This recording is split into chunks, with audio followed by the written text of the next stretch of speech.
ये एक ऐसे यतीम लड़के की कहानी है जिसके पास एक मेहरबान दिल के सिवा कुछ न था। किस्मत ने उसे एक जख्मी शेर के सामने ला खड़ा किया और उस वक्त उसने भागने की बजाय रहम को चुन लिया और यही लम्हा इसकी तकदीर बदलने का सबब बन गया। उसे ऐसा सिला मिला जिसका उसे गुमान भी नहीं था और यहीं से कहानी शुरू होती है। जहरान एक ऐसा यतीम बच्चा था। जब से उसने आंख खोली उसे अपने बाप का चेहरा बिल्कुल भी याद नहीं था और न कभी उसकी आवाज सुनी। उसे बताया गया कि उसके वालिद एक पुरस्रार हादसे में दुनिया से चल बसे और उस उलटने वाली गाड़ी ने उसे बचने का कोई मौका ना दिया। उस वक्त जहरान को मौत का मफहूम समझ में ना आया, लेकिन जब वह बड़ा हुआ तो उसने इस चीज की कमी को महसूस किया जिसका वह नाम भी ना जानता था। चंद ही महीने गुजरे थे कि उसकी माँ बीमार पड़ गई। वो हर वक्त अपने बेटे को अपने सीने से चिमटाए रखती, जैसे वह बगैर कुछ कहे उसे अलविदा कह रही हो। दिन ब दिन वह कमजोर होती गई और एक सर्दियों की रात वह दुनिया से चल बसी और अपने इस मासूम से बच्चे को इस बेरहम दुनिया में अकेला छोड़ गई। उस रात जहरान इतना रोया कि उसे नींद ने आ लिया। लोग उसे उसके चाचा के घर ले गए। उसका नन्हा सा दिल उम्मीद से भरा हुआ था। उसे इस बात का इत्मीनान था कि उसका चाचा उसकी देखभाल करेगा और उसके सारे दुखों का उजाला करेगा। लेकिन जल्द ही उसे मालूम हुआ कि कुछ दिल रहम के मायने नहीं जानते। फिर एक दिन उसे एहसास हुआ जैसे वह उस घर में अजनबी है, एक ऐसा बोझ जिसे कोई उठाना नहीं चाहता। इस घर में उसके लिए कोई खास जगह नहीं थी। उसे जहां नींद आ जाती वह वहीं सो जाता, कभी अस्तबल के दरवाजे के पास, कभी बावर्ची खाने के किसी कोने में। अगर बिस्तर मांगता तो उसे कहा जाता कि जमीन बहुत वसी है, जहां दिल करे सो जाओ। अगर सर्दियों में कंबल मांगता तो उसे कहा जाता कि मर्दों को सर्दी नहीं लगती। उसका दिन फजर से पहले शुरू हो जाता। उसे चीख कर उठाया जाता और उसका नाम लेकर नहीं, उसे यतीम कहकर बुलाया जाता। वह अपनी लाठी उठाता और बकरियों के साथ निकल जाता। सर्दियां उसके नंगे पांव को काटती रहती। जब सूरज निकलता उस वक्त वह खेतों में होता और भूख उसके मुस्तकबिल के साथ ही बन चुकी थी और गुरूबे आफताब से पहले उसे वापस आने की इजाजत न थी, चाहे वह कितना भी थका हुआ या बीमार क्यों ना हो। अगर बकरियों की देखभाल में कोई गलती हो जाती या कोई बच्चा रेवड़ से अलग हो जाता तो मार उसका मुकद्दर थी। कोई उससे यह ना पूछता कि क्या हुआ, बस इल्जाम ही इल्जाम होता और इसकी चच्ची अपने गुस्से का सारा बोझ इसी पर उतारती। वह हाथ उठाने से पहले अल्फाजों से उसे मारते और हर बात पर उसे एहसास दिलाते कि अगर वह ना होते तो इस वक्त वह सड़क पर पड़ा होता। अस्तबल की सफाई, जंगल से लकड़ियां लाना, कुएं से पानी भरना, खेलने की कोई इजाजत नहीं थी, न आराम का कोई वक्त। अगर एक लम्हे के लिए वो बैठ भी जाता तो उसे सुस्त और कामचोर कहा जाता।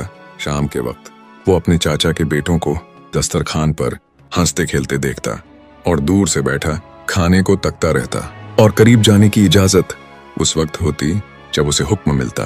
कभी वह भूखा सो जाता और कभी तो ऐसी बची खुची चीज मिलती जो एक बच्चे का पेट भी ना भर सकती थी। वह जमीन पर लेटा हुआ एक टूटी हुई खिड़की से आसमान को तकता रहता। उसके दिल में यही ख्याल आता था कि मैं दूसरों की तरह क्यों नहीं बनाया गया। उसे पूरी दुनिया अपने खिलाफ नजर आती थी और इन सब के बावजूद उसने किसी से नफरत ना की, पर इसके साथ ही उसका दिल सबके लिए पाकीज़ा रहा। उसे अपनी वाहद तस्कीन जानवरों के बीच मिलती थी। वह बकरियों से ऐसे बात करता था जैसे वह उसकी बातें समझती हो। उनके सर पर शफकत से हाथ फेरता था। जब उनमें से कोई बकरी बीमार हो जाती तो वह घंटों उसके पास बैठा रहता, उसे हाथ से घास खिलाता और उसकी देखभाल करता। वह खुद को इन जानवरों में देखता।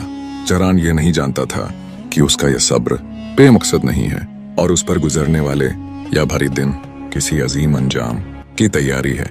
उसे इस बात की खबर न थी कि तकदीर उसके लिए एक ऐसा इम्तिहान छुपाए हुए है जो सब कुछ बदल कर रख देगा और यह बेनाम यतीम एक दिन ऐसी कहानी बन जाएगा जो सबके जुबानों पर होगी।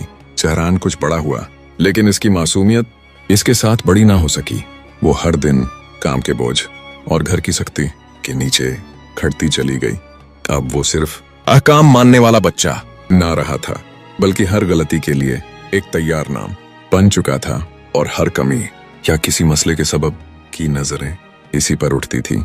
उसे महसूस होने लगा कि घर दिन ब दिन उस पर बोझ बनता जा रहा है, यहाँ तक कि उसकी फजा उसके सीने पर बोझ बन गई। इसी शब्द घर में सब मुख्तलिफ सा लग रहा था।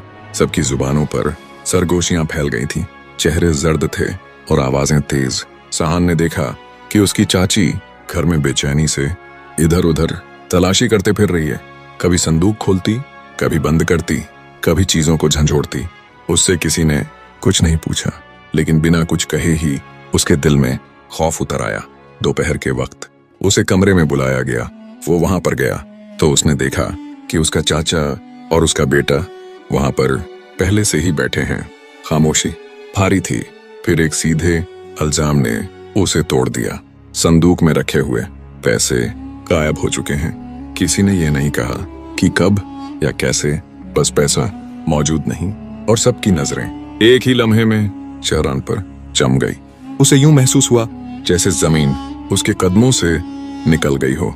उसने बोलने की कोशिश की, सफाई देना चाहिए कि वह सारा दिन खेत में था, लेकिन किसी ने उसे एक जुमला भी ना कहने दिया। चाचा के एक बेटे ने तंजिया हंसी के साथ उसे कहा, यतीम ही चोरी के लिए सबसे मौजू होता है, क्योंकि उससे कोई सवाल नहीं करता। यह सुनकर दूसरे हंस पड़े। यही हंसी सहरान के लिए मार से ज्यादा तकलीफ दे थी। उसकी जुबान कांप गई जब उसने कसम उठाकर कहा कि वह बेगुनाह है। उसने यह याद दिलाया कि उसने कितनी बार रास्ते में मिली चीजों को वापस किया और किस तरह ईमानदारी से बकरियों की हिफाजत करता रहा। लेकिन जब मुलजिम कमजोर हो तो ईमानत की कोई कीमत नहीं रहती। उन्होंने ना पैसे की तलाश की, ना किसी और इम्कान पर गौर किया।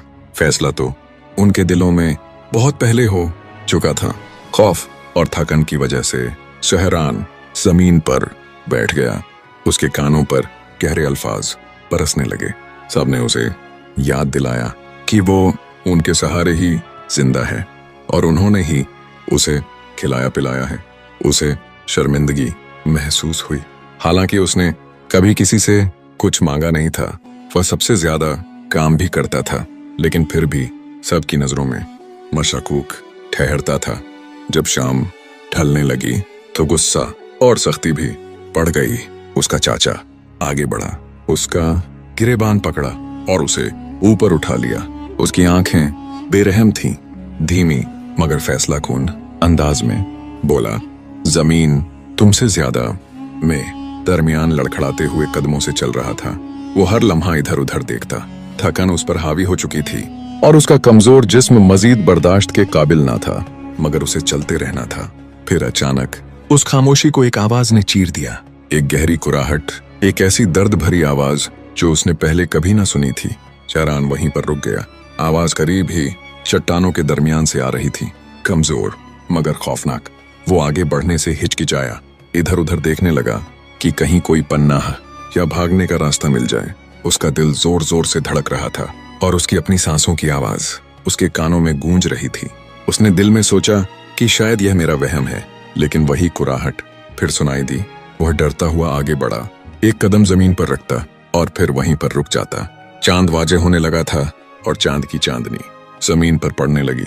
उसने एक चट्टान के करीब एक बहुत बड़ा जिस्म पड़ा हुआ देखा। जब वह और आगे बढ़ा तो खौफ से इसकी आंखें फैल गईं। वो एक जख्मी शेर था जिसका जिस्म खून से लथपथ था और एक तीर इसकी रान में पेश था। सहरान पीछे हटकर भागने ही वाला था कि वह वहीं पर रुक गया। उसने शेर को कभी इतने करीब से नहीं देखा था, वह भी जख्मी हालत में और इतने गुस्से में। उसे पता था कि उसकी एक छोटी सी गलती उसकी जान ले सकती है। शेर ने एक कमजोर सी धाड़ मारी, लेकिन वह भी जमीन को लड़ जाने के लिए काफी थी। सहरान को लगा कि उसकी टांगे उसका साथ छोड़ रही हैं, मगर जब उसकी निगाह शेर की आंखों से मिली तो कुछ अजीब सा हुआ। उसे इन आंखों में दरिंदगी नहीं, बल्कि एक अजीब सा दर्द महसूस हुआ। ऐसा दर्द जिसे वह बरसों से खुद झेलता आया था। उसने कमजोरी देखी और ऐसी तन्हाई जो उसकी तन्हाई से मिलती जुलती थी। इसी लम्हे उसे याद आया कि वह कितनी बार खुद जख्मी हुआ और किसी ने उसकी तरफ हाथ न बढ़ाया। इसी वक्त इसके दिल में एक अजीब कशमकश पैदा हुई। दिल कांप रहा था कि यहाँ से भाग जाओ, और अक्ल इसे जुनून से रोक रही थी। मगर एक और आवाज, पुरइसरार और गहरी, उसकी माँ की वसीयत उसे याद दिला रही थी, रहम दिल रहना, क्योंकि रहम कभी जाया नहीं जाता। शहरान ने महसूस किया कि यह लम्हा उसकी इंसानियत का इम्तिहान है। वो आहिस्ता आहिस्ता एक कदम आगे बढ़ा, फिर दूसरा। उसने अपने हाथ उठा दिए ताकि जाहिर हो कि वह बेसिला है। हाँ, शेर उसे थकी हुई आंखों से देख रहा था। शेर कभी कभार दहाड़ता लेकिन हरकत ना करता। जहरान उसके इतना करीब पहुंच गया कि उसके माथे से पसीना टपकने लगा। हालांकि रात सर्द थी। उसने कांपता हुआ हाथ उस तीर की तरफ बढ़ाया, लेकिन एक लम्हे के लिए रुक गया। फिर एक जोरदार झटके से उसे पकड़कर खींच लिया। शेर ने एक जोरदार दहाड़ मारी जिससे चट्टानें गूंज उठी और जहरान जमीन पर गिर पड़ा। जहरान को यकीन हो चुका था कि अब उसकी मौत आ चुकी है, मगर हैरतअंगेज तौर पर हाँ, शेर न तो उठा और न उस पर हमला किया। जहरान ने एक बार फिर हिम्मत जमा की और उठकर खड़ा हुआ और जख्म से बहते हुए खून को देखा। उसने अपने बोसीदा कपड़ों में से एक टुकड़ा फाड़ा और शेर की बहती हुई रांड पर बांध दिया ताकि खून बहता हुआ रुक जाए। वह बस वैसा ही कर रहा था जो उसे आता था, बिल्कुल वैसे जैसे वह जख्मी भेड़ों के साथ किया करता था। और उसके बाद उसने अपनी छोटी सी मशक निकाली और उसमें से थोड़ा सा बचा हुआ पानी शेर को पिलाया। शेर ने गहरी सांस ली, फिर शेर पुरस्कून हो गया और उसने अपना सर जमीन पर रख दिया और चंद लम्हों के लिए अपनी आंखें बंद कर दी। ऐसा लगता था जैसे वह सब कुछ समझ गया हो या फिर दर्द के बाद आराम के सुपुर्द हो गया हो। जहरान वहीं पर बैठा था और इसका दिल जोर जोर से धड़क रहा था, क्योंकि खतरा किसी भी वक्त वापस आ सकता था। फिर जब इसे लगा कि खतरा खत्म हो चुका है, फिर वह आहिस्ता आहिस्ता खड़ा हुआ और पीछे हटने लगा। पहले एक कदम, फिर दूसरा कदम, बगैर शेर को पेट दिखाए। उसे डर था कि शेर कहीं अचानक हरकत ना कर दे। जब वह मुनासिब फासले पर पहुंच गया तो उसने रुख फेरा और पत्थरों की तरफ दौड़ने लगा। उसे खुद नहीं पता था कि वह मौत से बच निकला है या खुद अपने अंजाम की तरफ बढ़ा है। काफी दूर जाकर वह रुक गया और हाँपते हुए पीछे मुड़कर देखा। वहां अंधेरे के सिवा कुछ न था। वह जमीन पर बैठ गया। उसका दिल खौफ से भरा हुआ था, लेकिन एक अजीब सी राहत भी थी, ऐसी राहत जो उसने पहले कभी महसूस ना की थी। जहरान नहीं जानता था कि उसने आज रात जो किया वह उसकी तकदीर बदल देगा।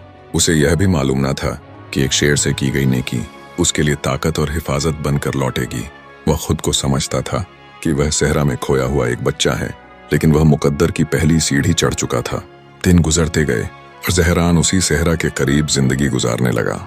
वो खामोश फितरत की जुबान समझने लगा और अब उसे मालूम होने लगा था कि पानी कहाँ से मिलता है और परिंदे कहाँ पर सोते हैं और कौन सी चट्टानें उसे सर्दी और हवा से बचाती हैं।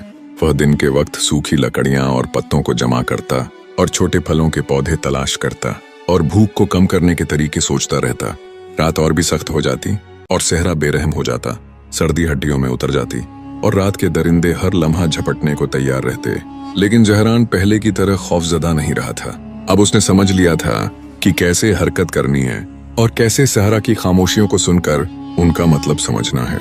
अक्सर वह घंटों बैठकर खामोशी से सितारों को देखता और एक बेमकसद दुनिया का ख्याल सोचता। एक ऐसी दुनिया जहां लोग उसे जानते हों और उसकी कदर करते हों। लेकिन वह जानता था कि सबसे पहले उसे खुद पर भरोसा रखना होगा। एक दिन जब वह सूखी लकड़ियां उठाकर अपने घर की तरफ जा रहा था तो उसने दूर से एक काफिला देखा। वह खामोशी से उसके करीब जाकर देखने लगा।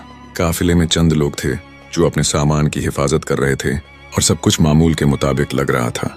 अचानक रेत के टीलों के पीछे से डाकुओं का एक गिरोह निकल आया। वह चीखते चिल्लाते और धमकियां देते हुए काफिले पर टूट पड़े और सामान पर कब्जा करने लगे। सहरान का दिल कांप उठा। उसकी धड़कनें तेज हो गईं। उसे समझ नहीं आ रहा था कि वह क्या करे। वह डर के मारे करीब ना जा सकता था, लेकिन साथ ही उसके दिल में काफिले वालों के लिए एक फर्ज का एहसास जागा। वह अंधेरे में देख रहा था कि लाठियां और तलवें हवा में लहरा रही हैं और डाकुओं की आवाजें सहरा में खौफनाक गूंज पैदा कर रही थीं। अचानक सहरा में एक भयानक और खौफनाक आवाज गूंज उठी, इतनी खौफनाक कि जैसे जमीन लरज उठी हो और खुद जहरान के जिस्म में भी कपकपी तारी हो गई। अचानक चट्टानों के दरमियान से एक बहुत बड़ा शेर नमूदार हुआ। यह वही शेर था जिसकी कुछ दिन पहले सहरान ने मदद की थी। अब वह पहले से कहीं ज्यादा बड़ा और ताकतवर दिखाई देता था। इसका जिस्म चांदनी में चमक रहा था और उसकी आंखें अंधेरे को चीरती हुई महसूस होती थीं। अचानक शेर नाकाबिले यकीन रफ्तार से डाकुओं की तरफ लपका। उसने एक पर हमला किया और बाकी सब डाकू डर और खौफ के मारे इधर उधर भागने लगे। शेर के कदमों से जमीन लरज रही थी और उसकी हैबतनाक दहाड़ से फजा गूंज रही थी। डाकू चीखते हुए जान बचाकर वहां से फरार हो गए और काफिला महफूज रह गया, जबकि ज़हरान हैरतज़दा खड़ा इस ताकत को देखता रहा जो उसके सामने जाहिर हो रही थी। डाकुओं के भाग जाने के बाद शेर ज़हरान के करीब आकर खड़ा हो गया और हल्का सा झुक गया, जैसे वह उसकी हिफाजत कर रहा हो। उसने ज़हरान की तरफ किसी किस्म की जाहिरत की हरकत नहीं दिखाई, बल्कि समझ और सुकून की नजर से उसे देखा। ज़हरान आहिस्ता आहिस्ता आगे बढ़ा और उसके सर पर हाथ रखा। उस शेर ने जरा भी हरकत नहीं की, बल्कि आंखें बंद कर लीं, वो जैसे इस कुर्बत को कबूल कर रहा हो। अगले दिनों में शेर ज़हरान के साथ रहने लगा। जब ज़हरान लकड़ियां जमा करता तो शेर चट्टानों के पीछे खामोशी से उसकी निगरानी करता, हर मुमकिन खतरे से उसकी हिफाजत करता। जब ज़हरान पानी भरने के लिए चश्मे के करीब जाता तो शेर उसके साथ रहता ताकि कोई उसे नुकसान ना पहुंचा सके। यह तहफ़्फ़ुज़ का एहसास ज़हरान के लिए बिल्कुल नया था और उसका दिल ऐसी शुक्रगुजारी से भर गया जो उसने पहले कभी महसूस नहीं की थी। ज़हरान की जिंदगी आहिस्ता आहिस्ता बदलने लगी। आसपास की बस्तियों के लोग उसे देखते और हैरान होते। वो उसे ऐसी जगहों पर जाते हुए देखते जहां पहुंचना नामुमकिन था, और उसके साथ वो शेर होता जो उसका मुहाफिज था। कुछ बच्चे उसकी नकल करने लगे और कुछ मर्द और कुछ बुजुर्ग उसकी इज्जत करने लगे। सबने जान लिया था कि यह यतीम लड़का अब कमजोर नहीं रहा था। शेर के साथ उसकी मौजूदगी ने उसकी शख्सियत को बदल दिया था। उसे एक बावकार और रोबदार शख्सियत बना दिया था, और ज़हरान को ना शोहरत की परवाह थी और ना लोगों की तारीफ की। उसके लिए असल अहमियत उस रहमत की थी जो उसकी माँ ने उसे सिखाई थी, और उस वफादारी की जो वह शेर के लिए अपने दिल में महसूस करता था। वह घंटों उसके साथ बैठा रहता, उसे देखता, उसकी हरकत सीखता और उसके चेहरे के तासुरात को पढ़ना सीखता। सुबह होते ही वह शिकार के लिए जाता और रात को शेर के करीब बैठकर उसकी दूर तक जाती हुई दहाड़ सुनता, और बरसों बाद पहली बार खुद को महफूज महसूस करता। हर दिन ज़हरान यह महसूस करता कि सहरा सिर्फ भूख और सख्ती का नाम नहीं, बल्कि एक ऐसी दरसगाह है जो सब्र, एहतियात और बहादुरी सिखाती है। और शेर के साथ ही उसने जान लिया कि उसके दिल की रहमत ही उसकी ताकत की वजह बनी। वह अकेला नहीं रहा। लंबी रातें, कभी कभी हैरतें भी ले आती। कभी वह देखता कि दरिंदों की आवाजें उसकी तरफ बढ़ती हुई आ रही हैं, लेकिन शेर बहादुरी से उन्हें दूर कर देता। कभी कभी इंसानों की आहट महसूस करता, लेकिन वो और शेर समझदारी से कदम उठाते। रफ्ता रफ्ता ज़हरान ने महसूस किया कि उसकी असल ताकत उसके कमजोर जिस्म में नहीं, बल्कि उसके दिल में है, उसकी रहमत में, उसकी वफादारी में। और यूं ज़हरान एक कमजोर यतीम लड़का नहीं रहा, बल्कि एक ऐसा लड़का बन गया जिसके पास बेमिसाल मुहाफिज था। दिनों बाद सहरा में गुजरने वाले उन वाकयात की कहानी आसपास की बस्तियों में फैल गई। लोग उस यतीम लड़के के बारे में बात करने लगे जो एक ताकतवर शेर के साथ चलता है और अकेला उस सहरा में रहने की सलाहियत रखता है। उसकी बहादुरी, उसकी ताकत और शेर के साथ उसके रिश्ते की बात हर जुबान पर आ गई। ये बात फैलते फैलते इस गांव तक भी आ पहुंची जहां कभी ज़हरान अपने चाचा और अपने चाचात भाइयों के साथ रहता था। एक साफ सुबह जब ज़हरान चट्टानों के करीब जगह का जायजा ले रहा था, उसने अचानक किसी आवाज को महसूस किया। ज़हरान ने पीछे मुड़कर देखा तो उसका चाचा खड़ा था और उसकी आंखें हैरतज़दा थीं। वह हैरतज़दा होकर उस यतीम लड़के को देख रहा था जो कभी कमजोर था, और उसके पीछे उसके चाचात भाई खड़े थे। वे अपने खौफ पर काबू पाने की कोशिश कर रहे थे, मगर घबराहट उनके चेहरों से साफ झलक रही थी। ज़हरान सीधा खड़ा था, सर बुलंद, दिल पुरसुकून और आंखों में एक बालक इंसान का ठहराव था। हालांकि वह अभी उम्र में छोटा ही था, लेकिन उसके पहलू में शेर सुकून से बैठा था। शेर चौकस होकर सारा मंजर देख रहा था। वह किसी की तरफ बढ़ा नहीं, लेकिन उसकी मौजूदगी ही ताकत और हैबत का पैगाम दे रही थी, जैसे वह कह रहा हो, खबरदार, ये मेरे ज़ेरे हिफाजत है। चाचा आहिस्ता आहिस्ता आगे बढ़ा। उसके कदम बोझल थे और उसके कांपते हुए हाथ उसके दिल में छुपी शर्मिंदगी और निदामत को बेनकाब कर रहे थे। वह नहीं जानता था कि इस लड़के का सामना कैसे करे, जिसे वह हमेशा कमजोर और हकीर समझता आया था। उसकी नजरें जहरान में उभरने वाली ताकत पर जम गई थीं, उस सुकून पर जो उसके चेहरे से झलक रहा था, और उस एहतराम पर जो अब लोगों की नजरों में उसके गिर्द बन चुका था। चाचा जाद भाई बोलने लगे। उनकी आवाजें लरज रही थीं। वह अपनी साबका और झूठी बातों और इल्जाम तराशियों का जवाब पेश करने की कोशिश कर रहे थे। उन्होंने एतराफ किया कि उन्होंने जहरान पर जुल्म किया था। उन्हें कभी यह गुमान नहीं था कि वह सहरा, तन्हाई और खतरात के बावजूद जिंदा रहने की ताकत और हिम्मत पालेगा। वह अपनी गलतियों को दुरुस्त साबित करने की कोशिश करते रहे, लेकिन उनके मुंह से निकलने वाला हर अल्फाज कमजोर और गैर मौसर था। सहरान खामोशी से उनके चेहरों को देखता रहा। उसकी खामोशी तवील थी। वो उनके चेहरों का जायजा ले रहा था। हर गुजरता लम्हा उस ताकत का एहसास दिला रहा था जो उसने हासिल कर ली थी। उसके दिल में ना गुस्सा था और ना इंतकाम की ख्वाहिश, क्योंकि वह जानता था कि इंतकाम कभी सुकून नहीं लाता, और यह कि रहमत हर जुल्म से ताकतवर होती है। काफी देर की खामोशी के बाद जहरान ने हल्की सी मुस्कुराहट और पुरस्कून अंदाज में कहा, जिस रहमत के साथ मुझे निकाला गया था, वही मेरी इज्जत मुझे वापस ले आई है। खामोशी छा गई। किसी में कुछ बोलने की हिम्मत न थी। जहरान के मुंह से निकलने वाले अल्फाज उनके दिलों पर बिजली की तरह गिरे और उनके दिलों पर गहरा असर छोड़ गए। वह समझ गए कि अब यह यतीम लड़का कमजोर और बेनाम नहीं रहा, बल्कि एक ऐसा इंसान बन चुका है जो अपनी ताकत को पहचानता है। उन्होंने घर वापस लौट आने की पेशकश की, इस यकीन के साथ कि अब वह सुकून और अमनो अमान की जिंदगी गुजारेगा। मगर जहरान ने नरमी के साथ मुस्कुराते हुए जवाब दिया, मैं जान चुका हूं कि मेरी जिंदगी किसी जगह से बंधी हुई नहीं, और अल्लाह किसी मजलूम को यूं ही नहीं छोड़ता, चाहे जुल्म कितना ही तवील क्यों ना हो। जहरान ने एक लम्हे के लिए उस गांव को देखा जहां उसने परवरिश पाई थी, फिर उस वसी सहरा की तरफ नजर की जिसने उसे सहारा दिया और उसे सबक सिखाया। उसने पहली बार आजादी को महसूस किया, जैसे सहरा में उठाया गया हर कदम उसे माजी की जंजीरों से आजाद करता चला गया हो। उसे एहसास हुआ कि उसकी पुरानी जिंदगी महज एक बात थी, और अब वह जिंदगी के एक अहम मरहले में दाखिल हो रहा है, ऐसे मरहले में जो हिम्मत, ताकत और वकार से भरा हुआ था। जहरान ने सहरा के करीब एक नई जिंदगी शुरू की। चट्टानों के दरमियान अपने लिए एक छोटा सा ठिकाना बनाया, शिकार करना सीखा और खुद अपने रिज्क का इंतजाम करने लगा। वह रास्ते में मिलने वाले नन्हे जानवरों का एहतराम करता, उनका ख्याल रखता, परिंदों को दाना डालता और प्यासे जानवरों को पानी पिलाता। शेर उसका मुस्तकिल साथी बन चुका था और उसे याद दिलाता रहता कि ताकत एक नरम दिल और रहमत भरे क्लब से भी जन्म ले सकती है। दिन गुजरते गए और जहरान आसपास की बस्तियों में एक मिसाल बन गया। लोग उसे देखने आने लगे, उसकी कहानियां सुनते और उससे सबक सीखते। वो अब एक कमजोर लड़का नहीं रहा था, बल्कि इस हकीकत की जिंदा मिसाल बन चुका था कि रहमत और सब्र मोजिज़ात की तख्लीक कर सकते हैं।